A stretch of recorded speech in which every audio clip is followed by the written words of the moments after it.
The heavy double doors of the reception hall swung open, and I instinctively inhaled, expecting the rich, savory scent of roasted chicken, garlic mashed potatoes, and red wine reduction to hit me. That was the menu we had tasted and selected 4 months ago. Instead, the air smelled like stale perfume, floor wax, and the distinct, dusty odor of disappointment. I froze in the doorway, my white lace dress rustling softly around my ankles. The long buffet tables against the wall were draped in pristine white linen, but they were completely, starkly empty. There were no silver chafing dishes, no bread baskets, no salad bowls. Nothing. Steam wasn't rising from hot food. The only thing rising was the confused murmur of 150 guests who had been fasting all day for this meal. My stomach gave a loud, treacherous growl that echoed in the silence. I turned to my new husband, Cashin, panic flaring in my chest, but he was looking at his shoes, refusing to meet my eyes. Then Wren, my mother-in-law, stepped forward. She was wearing a sequined champagne dress that was sparkly enough to be seen from space. She clapped her hands for attention, the sound sharp and jarring, a smug smile plastered on her face. "Attention, everyone," she chirped, her voice projecting to the back of the room. "I have made an executive decision. I canceled that overpriced nonsense this morning. We don't waste money on gluttony in this family." Shock rippled through the room like a cold wind. My mouth fell open. We had paid for that catering months ago with our joint savings. Wren raised her glass of champagne, looking delighted by the stunned silence she had created. "Now," she announced, raising the glass higher, "everyone can focus on what truly matters, family and conversation. Cheers." The silence that followed Wren's announcement was heavy, awkward, and suffocating. My friends were exchanging horrified glances, unsure if this was a prank or a disaster. I could hear whispers rippling through the crowd like a wildfire in dry grass. "Is this a joke?" someone asked near the back. "I'm starving," another whispered loudly. "I skipped lunch for this." I watched in horror as a group of my cousins stood up, grabbed their purses, and started walking toward the exit. They weren't staying for a wedding with no food. I felt a hot flush of shame crawl up my neck, burning my ears. I looked at the photographer, who was packing away his lenses with a shake of his head. He looked at me with pity, which was worse than the hunger. I grabbed Cashin's arm, my fingernails digging into his suit jacket. "Cashin, do something. She canceled the food. People are leaving." Cashin shrugged, pulling his arm away gently but dismissively. "Emily, keep your voice down. You're making a scene. Mom just wants things simple. She thinks catered food is a waste of resources. Just let it go and mingle." I stared at him, feeling the floor tilt beneath me. It wasn't just about the food. It was the betrayal. He knew. He had to know. My stomach twisted, not just from the gnawing hunger, but from the sudden, icy realization that I was alone in this marriage. My stomach growled again, louder this time, cutting through the tension. A spark of pure, unadulterated anger ignited in my chest. I wasn't going to just let it go. I didn't say another word to Cashin. I didn't cry, and I didn't beg. I turned on my heel, picked up my heavy skirt, and stormed out of the ballroom into the cool, quiet lobby. My hands were shaking with rage as I pulled my phone out of my beaded bridal purse. I didn't call the caterer to beg them to come back. That ship had sailed hours ago. Instead, I opened a food delivery app with vengeful purpose. I scrolled furiously until I found the highest-rated pizza place in the city, a place known for massive, greasy, delicious pies. I didn't hesitate. I selected 50 large pizzas, pepperoni, 3 cheese, meat lovers, and veggie supreme. The total cost was astronomical, a number that would make anyone flinch. My thumb hovered over the payment option. I remembered that Wren had given me her credit card information weeks ago to put down deposits for the florist, and I had saved it in my digital wallet for wedding emergencies. This was an emergency. I selected her card. Click, order confirmed, estimated delivery 30 minutes. I walked back into the hall, a strange, cold calmness settling over me. Wren was lecturing my aunt about the virtues of fasting and spiritual discipline. I walked right up to her, invading her personal space. "I hope you're hungry," I said, my voice sweet as poisoned honey. Wren scoffed, rolling her eyes at me. You wouldn't dare make a scene, Emily. Sit down. I smiled, a sharp, dangerous smile that showed too many teeth. Watch me. Wren's face froze as her phone buzzed in her clutch. She looked down, and her eyes went wide as she saw the fraud alert notification for a massive charge. 30 minutes later, the heavy silence of the reception hall was broken by the rumble of engines outside. Then, the double doors were kicked open with a bang. A parade of delivery drivers in red caps marched in, their arms stacked high with steaming, cardboard boxes. The smell of melted mozzarella, spicy pepperoni, and baked garlic dough instantly flooded the room, overpowering the smell of floor wax and despair. For a second, nobody moved. The guests stared at the wall of pizza boxes being constructed on the buffet tables. Then, my college roommate stood up and started clapping. A cheer erupted from the guests, loud and raucous. The kids ran forward, their eyes wide with delight, abandoning their parents.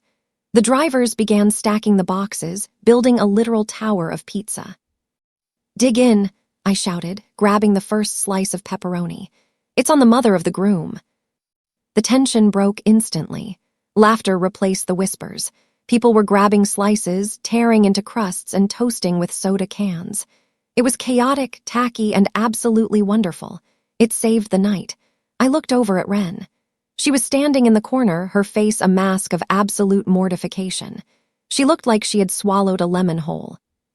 Cashin came up behind me, his voice low and angry, his hand gripping my shoulder too hard. Emily, this is trashy. You've humiliated my mother in front of everyone. How could you? I took a big bite of my pepperoni slice, chewing slowly while staring my husband in the eyes. The cheese was hot and salty, the best thing I had ever tasted. I didn't care if I had marinara sauce on my lip. She humiliated herself, Cashin, I said after swallowing. I just fed our guests. Or did you want them to starve to save your mom a few bucks? Wren couldn't take it anymore. She saw the guests laughing, eating, and enjoying the tacky food. She grabbed her purse, let out a dramatic, strangled sob, and stormed out of the reception hall. She made sure her heels clicked loudly on the floor. A staccato rhythm of retreat, but nobody was watching her. They were too busy arguing over who got the last slice of meat lovers.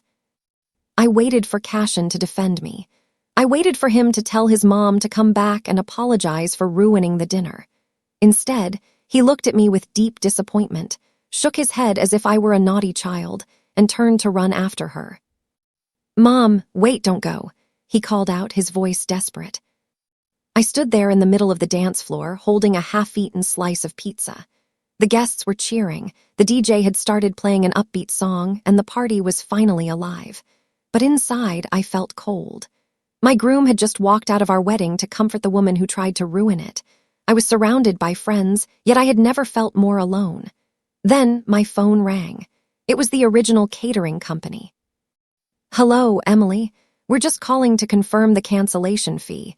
We never received the final payment from Wren. She canceled the check. The next morning, I didn't wake up next to my husband. Cashin had stayed at his mother's house to console her. I sat at the kitchen table in our apartment, surrounded by a few leftover pizza boxes, and opened my laptop. I needed to understand exactly what had happened with the finances. We had a joint savings account specifically for the wedding. We had both contributed to it for 2 years, putting in every spare cent we had. I logged in, expecting to see the balance we had saved, minus the vendor costs. 0. The balance was 0. My breath hitched in my throat. I clicked on the transaction history. A massive transfer had been made 3 days ago to an account named Wren G. Personal. Just then, the front door opened. Cashin walked in, looking tired and annoyed, smelling like his mother's potpourri. Where is the money, Cashin? I asked, turning the screen toward him. He sighed, dropping his keys on the counter. Mom was worried you'd spend it on frivolous things. She's holding it for us. It's her money anyway, really, since she raised me. We need to respect her financial wisdom. I stood up, my chair scraping violently against the floor. That was my salary in there, too. She canceled the catering to steal our money. That is theft, Cashin. She did it to teach you responsibility, Cashin said, reciting the words robotically as if he had been coached all night. She said you need to learn the value of $1. I dug deeper into the emails on his open iPad, which he had left on the counter. I found a thread from weeks ago. Ren had planned this. My hands shook uncontrollably as I scrolled through the iPad. It wasn't just emails. I found a group chat named Ren's Inner Circle. The members included Ren, her sisters, a few neighbors, and to my absolute horror, Cashin. I read the messages from the day before the wedding. Ren, wait until she sees the empty tables. It'll humble her. She thinks she's a princess with that menu. We'll show her who runs this family. Aunt Martha, good job, Ren. She needs to learn her place. Modern girls are too entitled. And then a message from Cashin. Lol, just don't make it too hard on me, Mom. She's going to freak out. He had laughed. He knew she was going to starve our guests and humiliate me, and he had laughed about it. He had conspired with them. The pain in my chest flared hot and bright, turning into pure fury. I took screenshots of everything. Every insult about my tacky taste, every joke about stealing my savings, every cruel comment about my family being low class. I didn't yell at Cashin. I didn't cry. I simply opened my own email, attached the screenshots, and hit forward. I sent them to every single person in Ren's contact list, her church friends, her book club, her neighbors, and Cashin's coworkers. 2 days later, Ren decided to host a reconciliation brunch. She invited all the relatives, trying to spin the narrative that I was a crazy, unstable bride who had a mental breakdown due to stress. She didn't know about the leaked screenshots yet. She wasn't very tech-savvy and rarely checked her email. I wasn't invited, of course, but that didn't stop me.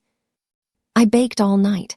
I made sugar cookies shaped like little pizza slices, decorated with red icing for pepperoni and yellow sprinkles for cheese. I put on my best dress, did my hair, and drove to her house. When I walked into her dining room, the conversation stopped dead. Ren looked up from her tea, her eyes narrowing into slits. Emily, this is a private family gathering, she said icily. You are intruding. I brought dessert, I said, beaming like a Stepford wife. I walked around the table, placing a pizza cookie on everyone's saucer. Since you love saving money on food, I made these myself. They are free, just how you like it. The guests looked uncomfortable. Some of them had seen the screenshots I sent. They looked from me to Ren, shifting in their seats, knowing exactly who the villain was. Please leave, Ren whispered, her voice trembling with rage. You are out of this family. I smiled, dropping the last cookie on her plate with a clatter. I think the family is out of you, Ren. I returned to the apartment to find Cashin packing the living room like a caged animal. He looked furious. His phone had been blowing up with calls from his relatives and coworkers asking why he had mocked his own wife in a group chat. You have to fix this, he demanded, pointing a finger at my face. You need to apologize to Mom. You made her look like a monster to the church group. She is a monster, I said calmly, and you're her little helper. If you don't apologize publicly, you can pack your bags, he threatened, puffing out his chest. I won't have a wife who disrespects my mother. It's her or you, Emily, fix it. It was the moment I had been dreading, but also the moment I needed. The heartbreak was there, sharp and deep, but beneath it was a spine of steel I didn't know I had. I looked at this man I had promised to love forever, and I realized I didn't even like him. Okay, I said. I didn't argue. I went to the bedroom and pulled out my suitcases. I packed my clothes, my shoes, and the wedding gifts that had come from my side of the family. I worked in silence while Cashin watched, stunned that his ultimatum had backfired. As I walked out the door, my phone buzzed. A text from Ren. You'll regret crossing me. I'll ruin you. You have nothing. I moved into a cheap motel for the night. I couldn't go back to my parents yet. I was too ashamed to admit the marriage had lasted less than 48 hours. I laid on the lumpy mattress, staring at the ceiling, and checked my bank app, worried that Ren might have found a way to drain my personal checking account too. My personal account was safe, but then I checked my credit card statement, the one I had used for the pizzas. There was a new charge pending, $2,000. The merchant name was Wren's Angels Charity Foundation. I sat up straight, the blood draining from my face. I had never made a donation to her charity. I had never even authorized a charge. Then I realized what had happened. When I was ordering the wedding vendors months ago, Wren had asked for my card details to keep on file for the florist in case of emergencies. She had written the numbers down in her little notebook. She had used my card information to pay herself back for the pizza I ordered on her card. She was trying to balance the scales by stealing from me again. My sadness evaporated. This wasn't just a toxic family dynamic anymore. This was wire fraud. I called the credit card company immediately. "I'd like to report a fraudulent transaction," I told the operator, my voice steady. The fraud department investigator, a man named Mr. Henderson, called me back the next day. "Ma'am, we're looking into the charge for Wren's Angels," he said, his tone serious. "It seems this merchant has been flagged before. We see multiple transactions from different cards that fit a similar profile, large sums, usually from young women, all contested later." My blood ran cold. Other women. "It looks like a pattern," he admitted. "We're freezing the payment and launching an inquiry. This might go beyond just a simple dispute." I hung up, my mind racing. Wren wasn't just stealing from me. She was stealing from other people too. Suddenly, the charity she was always bragging about, the one that supposedly helped underprivileged brides afford their weddings, seemed a lot more sinister. I needed help. I couldn't take down a seasoned scammer alone. I opened my laptop and searched for a name, Sybil.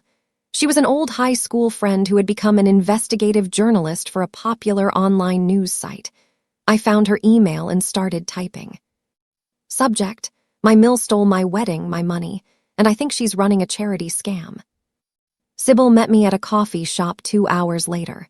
She listened intently as I told her everything, taking furious notes.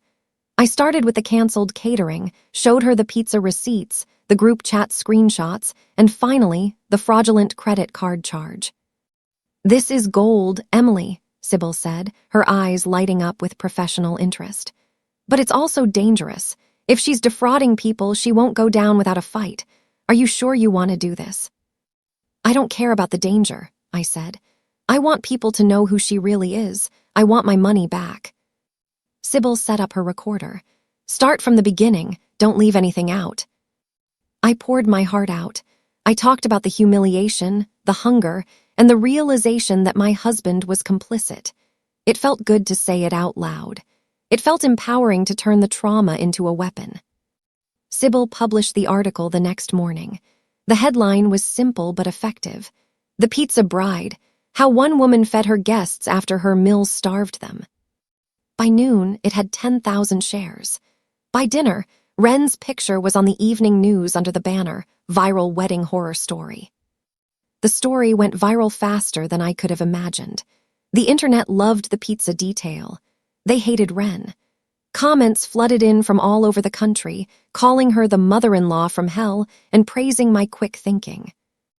Wren, unable to stand the heat, made a fatal mistake. She called into the local news station that was covering the story. She was live on air, sounding frantic and defensive. "That girl is a liar," Wren shrieked over the phone line, her voice cracking. "I never canceled the catering. It was a mix-up with the vendor." The news anchor paused. "Ma'am, the catering company released a statement saying you called them personally to cancel. We have the call log." Wren stammered, panicked. "Well, I did it to save the family money. The funds were better used for the charity. We need that money for operations." She had slipped. She admitted she took the money for her charity, the exact thing she was being investigated for. She had just confessed to misappropriation of funds on live TV. My phone buzzed. It was a notification from Facebook. Cashin had posted a status. "My wife ruined my family for a few minutes of fame. I hope you're happy, Emily." I was sitting in Sybil's office when the courier arrived. He handed me a thick manila envelope. I knew what it was before I opened it. Divorce papers. Cashin hadn't even waited a week. I stared at the legal documents. A week ago, this would have destroyed me. Now, I felt a strange sense of relief. I flipped through the pages. Cashin's lawyer had been sloppy or maybe just arrogant. Attached to the filing was a financial affidavit, a document listing all of Cashin's assets and debts to determine the division of property. Because they shared finances and business dealings, Wren's accounts were listed as joint assets on some of the lines. I saw a bank account listed in the Cayman Islands. "Sybil," I said, my voice shaking, "look at this." Sybil leaned over. "Holy cow, that's an offshore account. Why does a local charity lady who supposedly helps poor brides have an offshore account in the Caymans?" I laughed. It was a dry, humorless laugh. Because she's not just a mean mill, she's a criminal. I picked up my phone and dialed Sybil's number, even though she was sitting right next to me. "We need to dig deeper," I said. "This is bigger than pizza." Sybil didn't waste time. She pitched the story to her editor as a mini-documentary series. They loved it. They titled it Monster-in-Law, the Catering Queen. I was hesitant about being on camera. Writing an article was one thing, showing my face to the world was another. But then I thought about Wren's smug face when she canceled the food. I thought about the donation she stole from my card. I thought about the empty tables. "I'll do it," I told Sybil. We started filming the next day. I walked the camera crew through the empty reception hall, reenacting the moment. I showed them the pizza boxes I had kept as a souvenir. Halfway through filming, my phone rang. It was a blocked number. I answered it on speaker. "This is Attorney Vance," a deep, threatening voice boomed. "We represent Wren. If you release this documentary, we will sue you for defamation of character. You will be penniless. Cease and desist immediately." Sybil signaled for the cameraman to keep rolling, capturing the threat. "It's not defamation if it's true," I said clearly into the phone. "And we have proof." After the trailer for the documentary dropped online, Sybil received an email from a woman named Bryony. "I saw your video. Wren did the same thing to me 3 years ago. We need to talk." We met Bryony at a park. She was quiet, nervous, looking over her shoulder as if she expected Wren to jump out of the bushes. "I was engaged to Cashin's cousin," Bryony explained, her hands gripping her coffee cup. "Wren offered to handle the venue bookings through her charity to get a tax break.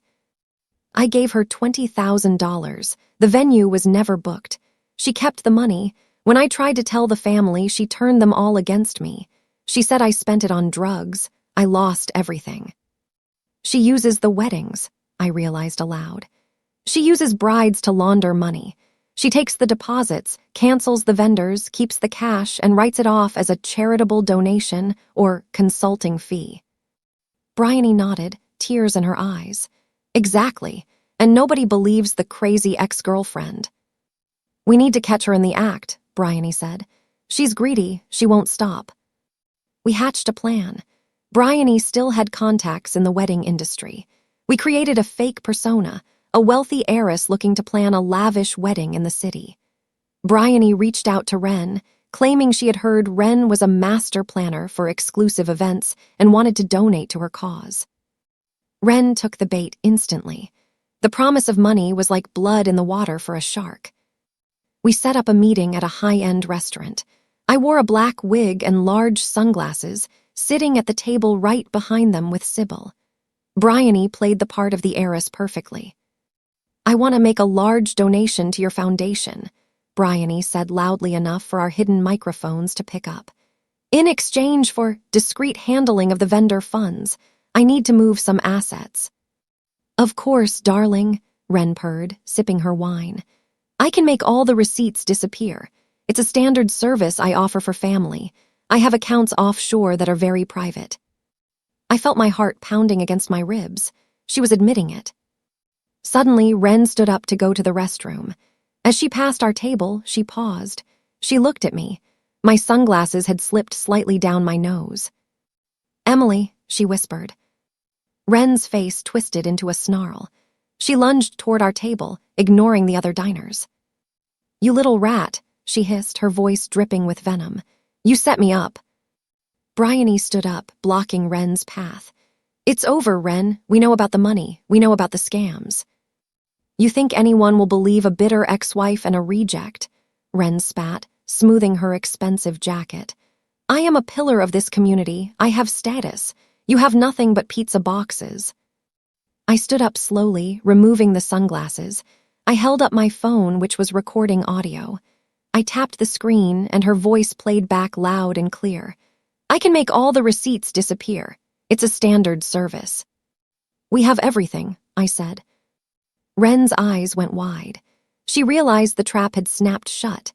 With a guttural scream, she lunged for the phone, her manicured claws reaching for my face. Security guards intercepted Ren before she could touch me. They escorted her out of the restaurant while she screamed obscenities, threatening to sue everyone in the building. We uploaded the audio file immediately.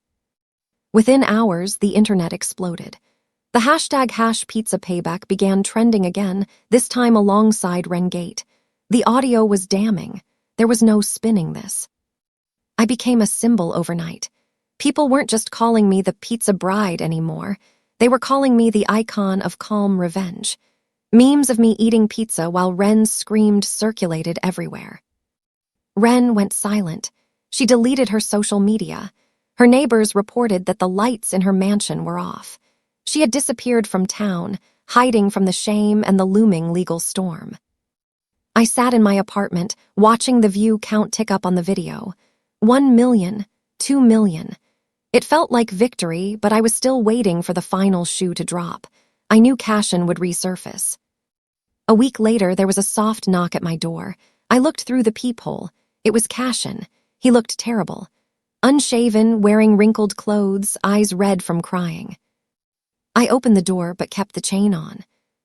Emily, he choked out. I didn't know. I swear I didn't know how bad she really was. I thought she was just protecting us. You knew she canceled the food, Cashin, I said coldly. You laughed in the group chat. You called me tacky. I was weak, he pleaded. She's my mom. She controls everything. Please take me back. We can start over. I'll cut her off. I'll testify against her. I looked at him. I felt nothing. No love, no hate, just pity. He was a man-child who had let his mother destroy his life because he was too afraid to stand up. I'm not ordering pizza for you, Cashin, I said. Goodbye. I started to close the door. Wait, he shouted. He shoved a thick file folder through the crack in the door before I could slam it shut. If you won't take me back, take this. It's where she keeps the real records. I found it in her safe.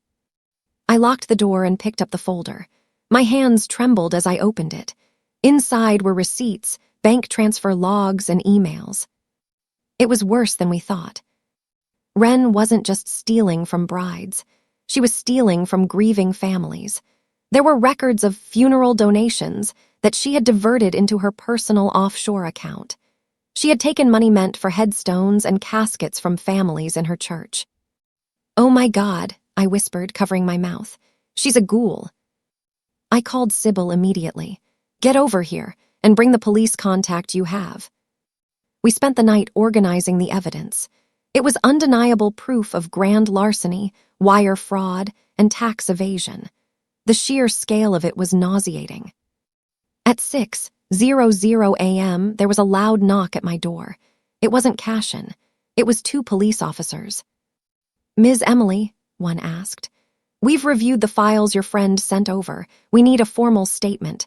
This is now a federal investigation. The raid happened at noon. Ren had resurfaced, arrogant as ever, hosting a charity luncheon at her mansion to try and clear her name. She thought if she acted rich and unbothered, the rumors would go away. She believed she was untouchable. The police didn't care about her luncheon. I watched the live stream from a news helicopter on my laptop. I had ordered a large pepperoni pizza just for the occasion. Police, search warrant, came the shout from the TV. The cameras caught Ren being led out of her front door in handcuffs. She was still wearing her pearls. She looked small, old, and furious. As they put her in the squad car, a reporter shoved a microphone toward a bystander, Cashin. My mom says she did it for me, Cashin said, his voice cracking, looking like a lost child.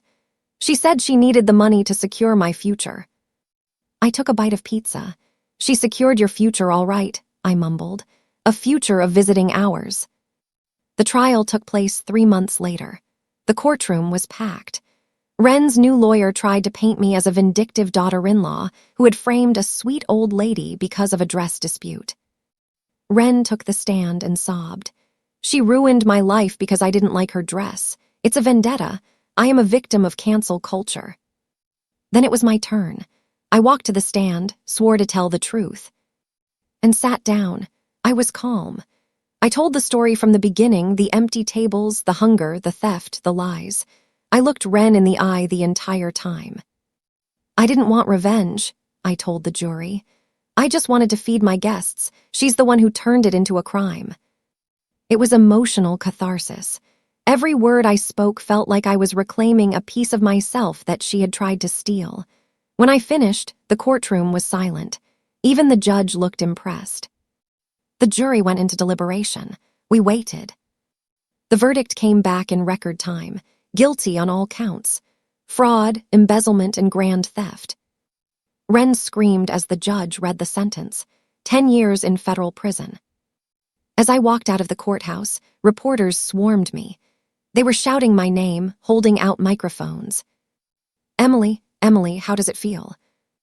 Are you still the pizza bride? I smiled. I'm just Emily, I said, but yes, I still love pizza. In the weeks following, my life changed. A major pizza brand reached out and offered to sponsor me. They donated huge sums to a real charity I started, one that helped brides and grooms deal with toxic in-laws and financial abuse. I was free. I was happy. One morning, a letter arrived with a prison stamp on it. It was from Wren. I opened the envelope. The handwriting was jagged and angry. You think you won? You never paid for those pizzas. That was MY credit card you used. You are a thief just like me. I let out a laugh that startled my cat. She was still trying to control the narrative from behind bars. I grabbed a pen and wrote a reply on the back of her own letter. Dear Wren, actually, the court ordered you to pay restitution to all your victims. That includes the fraudulent charge on my card and the unauthorized use of funds for the wedding. So, technically, the state made you pay for the pizzas. Check your fine statement. Enjoy the cafeteria food. I hear the pizza there is terrible. Best. Emily. I dropped the letter in the mailbox. In the end, justice didn't just feel good. It tasted like extra cheese and a crispy crust. I walked down the street, the sun shining on my face, finally full.